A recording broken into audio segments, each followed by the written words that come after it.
Welcome to my YouTube channel, guys. Muli kayong pagdating sa aking channel.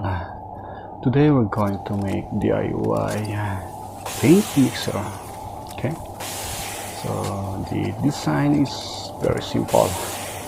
All I want is to spin the paint I'm going to mix. So the wall that I want to design, it has a different color. Okay, napakahirap mag-mix, guys, manually using stick. So let's do something easy for us to repaint something here. Okay, the V shape from bottom to upper is a 1 foot, while the diameter is the size of the 15 teeth of the sprocket of the motorcycle. And later I'm going to add a 2 feet round bar. This is a 10 mm, so it goes to the chuck of the battery drill or the hammer drill or the impact drill, whatever you wanna use for this adapter. Okay, so pwede natin gamitin ng impact drill, hammer drill, or battery drill. Okay, ikakabit lang po natin sa chuck ng ating drill machine. So here is, guys, the 2 feet. I just want to roll it, extend that. If you want to extend that one, guys, be sure that you have a 1/4 clearance from Y shape to the from the V shape to the 2 feet bar that I extended, so it attach. May mga way po kami kung paano idudugtong to. So since welding is not our topic here, I just want to show you on how to make an easy DIY paint mixer.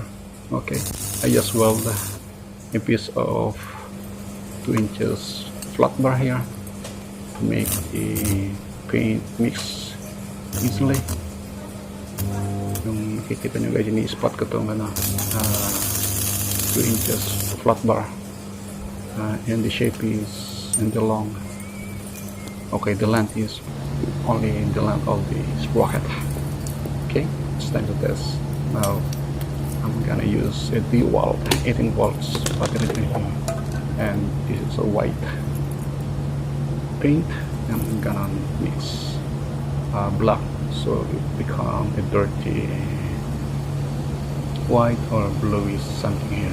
This is not totally black, it's a blue with a mixture of black here. Okay, black and blue with white, and the outcome later you're gonna show you what's the outcome, and here is it. Let's test it.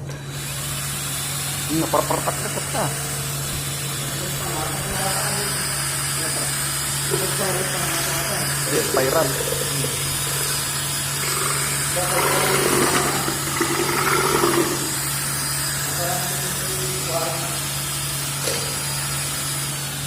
Ada yung pangatong. Well, warna. Well, ito.